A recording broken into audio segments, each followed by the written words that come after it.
Sebastian? Halo sahabat YouTube dimanapun kalian berada, apa kabarnya? Kembali lagi bersama saya Moel. Apa yang akan kalian lakukan jika mempunyai tubuh yang tidak bisa dilihat oleh orang lain, alias mempunyai tubuh yang transparan? Apakah kalian akan memilih tetap hidup miskin? Atau malah justru ingin menakut-nakutin sang mantan yang susah untuk dilupakan? Demikianlah kira-kira penggalan kisah film Hollow Man tahun 2000.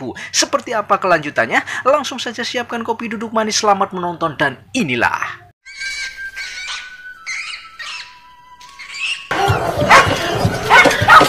Film diawali oleh seorang ilmuwan jenius bernama Sebastian Ken, dan beliau ini sedang mengerjakan sebuah proyek rahasia, yakni Invisible Man atau manusia tak terlihat. Yang maksud dan tujuan dari proyek ini adalah agar Amerika Serikat menjadi negara yang tak terkalahkan karena mempunyai pasukan yang tak terlihat oleh setiap musuhnya.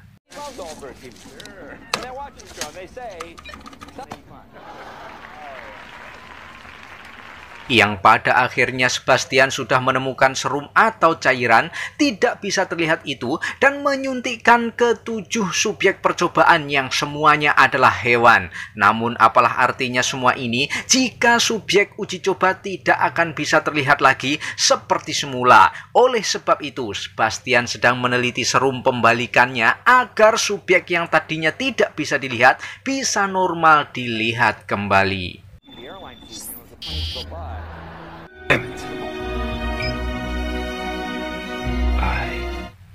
Dan malam itu Sebastian berhasil menemukan serum pembalikannya, sehingga Sebastian menghubungi rekan kerjanya yaitu Linda untuk memberitahu tentang keberhasilannya tersebut.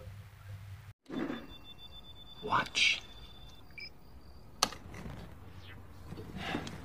Meskipun tergolong orang pintar dan jenius, Sebastian ini tidak luput dengan yang namanya otak mesum, seperti mengintip tetangganya yang sedang tidak memakai pakaian. Namun karena tak mau berlarut-larut, Sebastian langsung menuju tempat penelitiannya.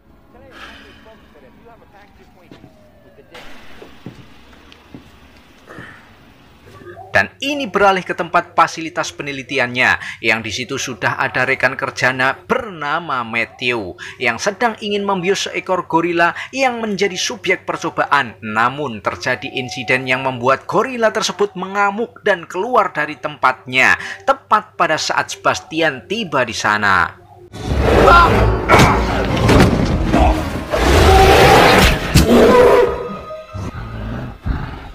Setelah berhasil membiusnya, Sebastian dan tim membawa gorila tersebut ke tempat ruang medis untuk disuntikkan serum pembalikannya.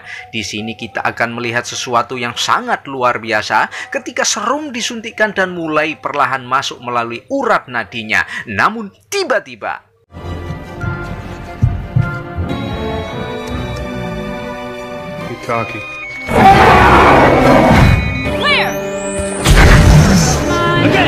Welcome back, Isabel. setelah percobaannya berhasil, Sebastian mengajak Linda untuk merayakan keberhasilannya tersebut di sebuah restoran. Dan di situ Sebastian mengajak Linda berbicara empat mata tentang perasaannya, yang tanpa Sebastian ketahui jika Linda sudah menjalin hubungan dengan rekan kerjanya, yaitu Matthew.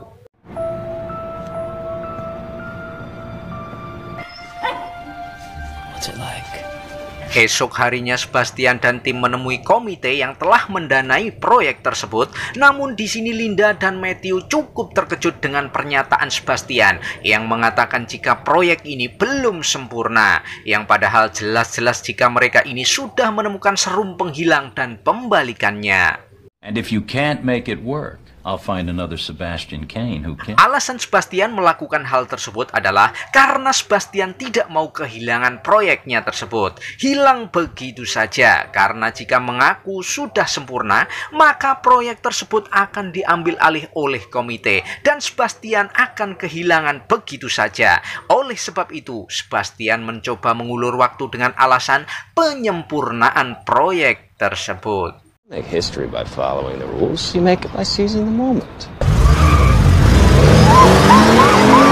Yang pada faktanya, Sebastian sudah berhasil melakukan penelitiannya yang sudah diuji coba ke 7 binatang dan hasilnya sangatlah sukses. Kini Sebastian ingin mencoba ke tingkatan berikutnya, yaitu menguji coba ke tubuh manusia, dan target uji cobanya tersebut yakni disuntikkan ke tubuhnya sendiri. For 3 days of testing, and then we'll perform a quantum reversion. Dan ini tibalah di hari uji cobanya. Sebastian dibaringkan dan diikat untuk menghindari hal-hal yang tidak diinginkan, yang pada saat serum disuntikan, Sebastian tidak merasakan efek apa-apa, akan tetapi... I'll repeat the protocol, okay? Wait. My back. Dan ya, Sebastian merasakan sakit luar biasa ketika serum mulai menyebar ke seluruh tubuhnya. Dan lagi-lagi kita akan melihat sesuatu yang luar biasa ketika satu persatu bagian tubuh Sebastian mulai transparan atau invisible.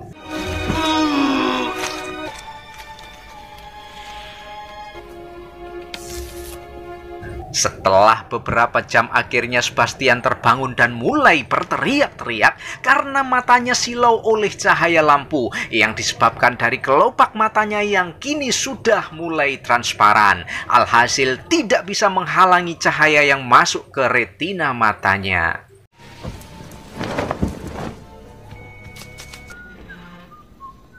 Just want to set the mood. Tim dan rekan-rekan semua ikut senang sekaligus was-was dengan tidak terlihatnya Sebastian. Hanya dengan satu cara untuk melihat tubuh Sebastian, yaitu dengan menggunakan kacamata thermal, yaitu kacamata yang bisa mendeteksi suhu tubuh manusia. Sebastian. Gotcha, Chief.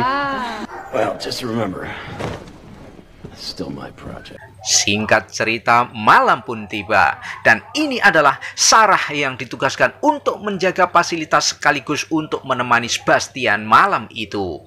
Dan disinilah kita akan melihat hal yang mungkin menjadi imajinasi kita semua ketika dapat fasilitas yang tidak bisa terlihat, seperti menyentuh orang lain tanpa takut ketahuan.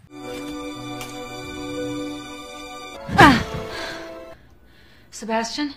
Bukannya terlihat senang memiliki rekan yang tidak terlihat, namun justru membuat was-was seperti si Janes ini yang sedang berada di toilet pun merasa tidak nyaman ketika ingin buang hajat, yang padahal hanya sendirian di sana. Take a piss without wearing my thermals. Like anyone wants to see that. How do I know? Sarah mentioned you weren't in your room last night. I was getting a cup of... Tak hanya Janes, Linda pun dibuat risih oleh sikap Sebastian yang mengajak menjalin hubungan dengannya. Namun karena Linda tak mau mengkhianati Matthew, Linda pun menolak ajakan Sebastian tersebut. It's my last night, so I thought we'd try one more experiment. Got a big day tomorrow. Kini 3 hari sudah berlalu, saatnya Sebastian akan melewati tahap pengembalian atau menjadi manusia seutuhnya. Namun di sini terjadi sesuatu yang di luar dugaan. Saat serum disuntikan ke tubuh Sebastian, Sebastian merasa kesakitan dan sempat mengamuk, yang pada akhirnya serum tersebut tidak bisa mengembalikan tubuh Sebastian seutuhnya. Alhasil Sebastian akan tetap tidak terlihat. Feeling?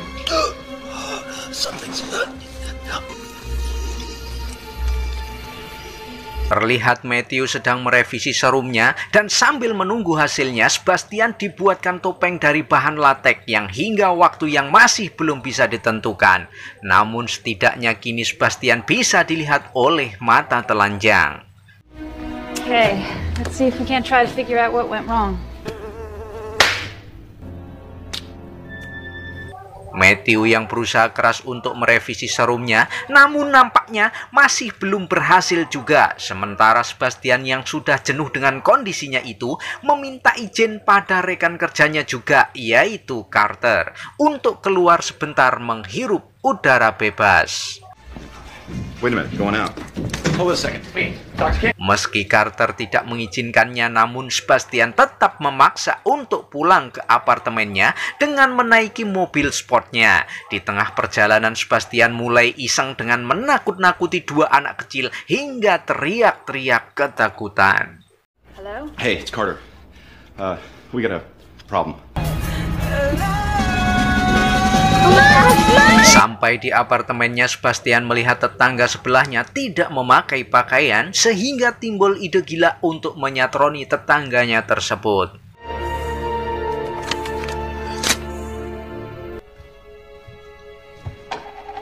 Dengan memiliki tubuh yang transparan tentunya mempermudah Sebastian untuk masuk ke tempat tetangganya tersebut. Hanya dengan sekali ketuk pintu, dia sudah berada di dalam dan langsung meneror tetangganya itu dengan cermin yang mulai bergerak dengan sendirinya. Dan di saat si wanita itu mulai panik, Sebastian langsung mendorong ke tempat tidur dan menggarapnya saat itu juga.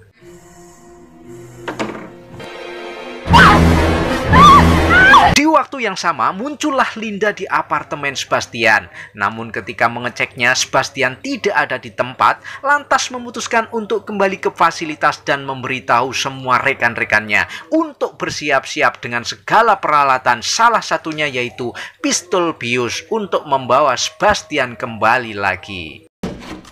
If you're saying you want us to shoot the son of a bitch. Relax. Nobody's gonna find out. Dan ya, datanglah Sebastian dengan menenteng sebuah tas hitam di tangannya, mengaku barusan sedang mengambil barang pribadi dari apartemennya. Yang padahal Linda tahu betul jika Sebastian sudah berbuat yang macam-macam dengan tubuhnya yang transparan itu. Still project leader. It's my decision. Okay, let's pack it up and go home. Exercise? Dan malam harinya ketika semua orang sudah terlelap, terlihat selimut Linda yang mulai membuka dengan sendirinya, dibarengi dengan seseorang yang menaiki atas tubuhnya. Dan ya, ternyata itu hanya sebuah mimpi saja karena Linda terlalu memikirkan apa yang bisa dibuat oleh Sebastian. Tak lama Matthew menelponnya untuk mengatakan jika dirinya sudah bisa menyempurnakan serum pembalikannya. Remember the BNC? I think I found it. Yang pada saat semua menyaksikan jika serum pembalikannya sudah mencapai 80%, yang artinya sebentar lagi Sebastian akan kembali seperti manusia pada umumnya. Namun tiba-tiba serum lenyap satu persatu, yang artinya Matthew belum bisa berhasil untuk menyempurnakan serum pembalikannya. Full quantum cascade at 95. Matt is onto something and he could use your help. That. Semakin hari nampak Sebastian sudah mulai tidak tahan lagi untuk melakukan hubungan suami istri dengan Linda. Yang nampaknya Linda masih cuek dan tidak mau untuk melakukannya. Akhirnya Sebastian patah hati dan membiarkan Linda pergi dari hadapannya. Merasa heran dengan sikap si Linda yang jual mahal, akhirnya Sebastian timbul ide untuk kabur dari ruang fasilitas tanpa seorang pun tahu. Yaitu dengan mengakali CCTV yang diputarkan video berulang-ulang kali. Hey Frank. Yeah, Chief. Coming down to the left. Akhirnya Frank yang dapat giliran jaga pun tidak menyadari jika Sebastian sudah kabur dari ruang fasilitas tersebut. Yang dimana jika Sebastian mau, bisa mungkin Sebastian melakukan apa saja yang dia inginkan. Namun tujuan Sebastian melainkan pergi ke rumah Linda. Dan akhirnya ketahuan sudah ini alasan Linda selalu menolak menjalin hubungan dengan Sebastian. Karena Linda sudah menjalin hubungan dengan Matthew, yang sebenarnya Matthew sudah dianggap saudara sendiri oleh Sebastian. Hello. No, he's here. Yes, I'm sure I'm staring at... Di suatu malam, Sebastian yang sudah mulai stres dan sakit hati, ditambah lagi anjing percobaan yang sepanjang malam selalu menggonggong tanpa henti, membuat Sebastian makin emosi. Dan di sini kita akan melihat efek samping dari serum tersebut. Ternyata bisa membuat kepribadian seseorang menjadi emosional. Sebastian tega membunuh subjek anjing percobaan dengan tangannya sendiri. I'll show her how good I am. I'll show them both. Dan esok harinya, orang pertama yang menyadari bahwa anjing percobaannya sudah mati, ia adalah Sarah. Mencoba untuk bertanya ke Sebastian namun tidak mau mengakuinya, akhirnya Sarah menceritakan hal tersebut ke semua rekan kerjanya. Akan tetapi setelah melihat rekaman CCTV-nya, Sebastian tidak beranjak dari tempat tidurnya. I don't know, why would he kill a dog, right? Sementara itu, Linda di rumah menjadi sangat parno ketika ada angin yang masuk melalui jendela kamarnya. Ia lantas buru-buru mengambil selimut untuk menghalaunya. Kali aja itu adalah Sebastian. Dan dari situlah Linda mulai menyadari jika setiap malam Sebastian selalu meninggalkan ruangan fasilitas tersebut. Dan ya, kecurigaan Linda mulai terbukti ketika dia membuka tutup kamera CCTV dan di dalamnya terdapat alat pemutar video berulang-ulang kali.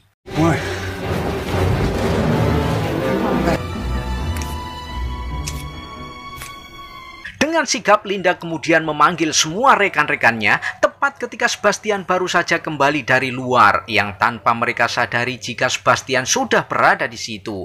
Dan mereka semua sepakat akan melaporkan semua ini kepada pihak komite. Yang jelas jika para petinggi nanti yang memutuskan, maka Sebastian tidak bisa berkutik lagi. You guys weren't the ones who misled the committee. Matt and I will take full responsibility. It's the right thing to do. Tak lama Linda dan Matthew sudah berada di rumah komite dan langsung menceritakan hal tersebut. Dan kepala komite pun langsung memutuskan akan segera menindaklanjuti masalah tersebut. Yang ketika Linda dan Matthew kembali pulang, inilah ternyata Sebastian masih berada di rumah sang kepala komite, lantas memutus kabel telepon agar sang kepala tidak bisa menghubungi pemerintahan atau militer. Yang ketika melihat pintu belakang terbuka, sang kepala pun lantas mengeceknya, namun ketika baru saja menyalakan sebatang rokok, tiba-tiba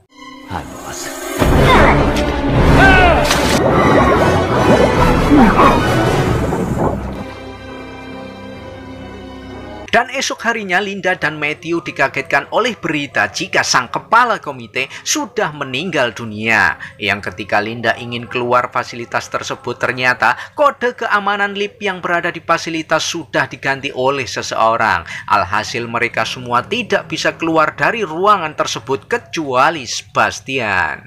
There's only one left. It's gonna be a busy day. Saat Linda dan rekan-rekan semua itu menuju ke ruang Sebastian, disitulah Janice menyempatkan diri menggunakan kacamata thermal agar bisa mengetahui di mana keberadaan Sebastian yang sebenarnya. Akan tetapi tiba-tiba Okay, Sebastian, fun's over. Tell us where you are. Linda dan rekan-rekan gagal untuk menemukan Sebastian, malah justru mereka menemukan Janice yang sudah tewas bekas jeratan di leher. Akhirnya semua menyadari jika Sebastian sudah di luar kendali, lantas mereka mengaktifkan detektor gerakan untuk mengetahui di mana Sebastian berada. Let's do it. I lost him. Probably just stop moving. God, vent. Dan ya, Carter pun dicekik oleh Sebastian yang sudah berada di atas pipa. Lantas Matthew mencoba untuk menolongnya, namun sayang sekali gagal dan kini justru dia harus menyelamatkan dirinya sendiri dari sergapan Sebastian yang ingin membantai mereka semua. He's still there. He's on your side of the door. You missed.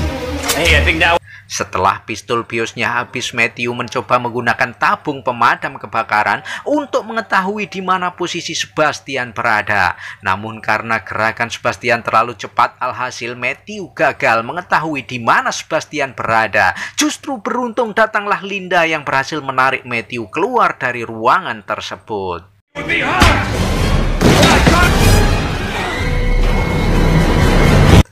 Sementara itu Linda dan yang lain kembali ke ruangan lab yang dianggap ruangan tersebut cukup aman. Sarah sendiri berada di ruang penyimpanan untuk mengambil beberapa kantong darah bertujuan untuk mengetahui jejak kaki Sebastian. Celakanya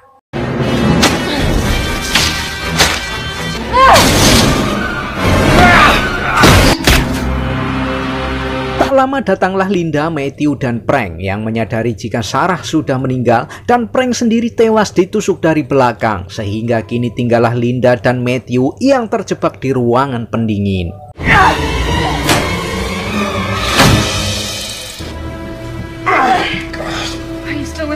Dengan tenangnya, Sebastian dandan menggunakan pakaian normal dan topeng latek. Ia bermaksud untuk pergi dan menghilang dari tempat fasilitas tersebut dengan cara meledakkan laboratorium tersebut, sehingga semua orang akan menganggap jika semua orang yang berada di tempat ini sudah meninggal bersama kebakaran yang dibuatnya sendiri.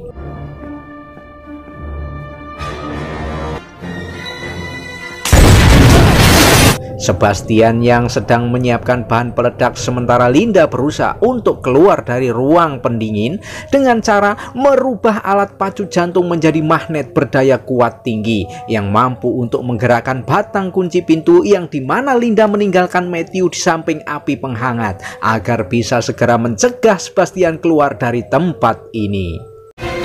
I'll be back with help, I promise. Dan menggunakan alat tabung penyembur api, akhirnya Linda bisa membakar tubuh Sebastian hingga tak berkutik. Namun semua itu tak cukup untuk membunuhnya. Ketika air otomatis pemadam menyala, terlihat Sebastian masih bisa hidup dan menyerang Linda dari belakang.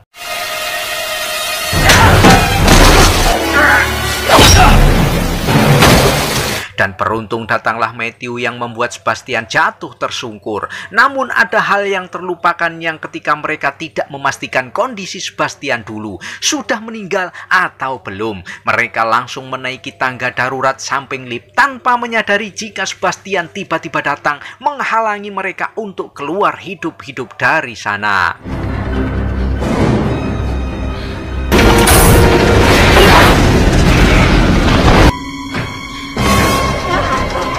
Lantas Sebastian berhasil meraih Linda dan tepat mendarat di atas lift yang hanya dengan satu tali lagi untuk bertahan. Namun Linda berhasil memutus tali tersebut sehingga Sebastian tewas dalam ledakan laboratorium tersebut.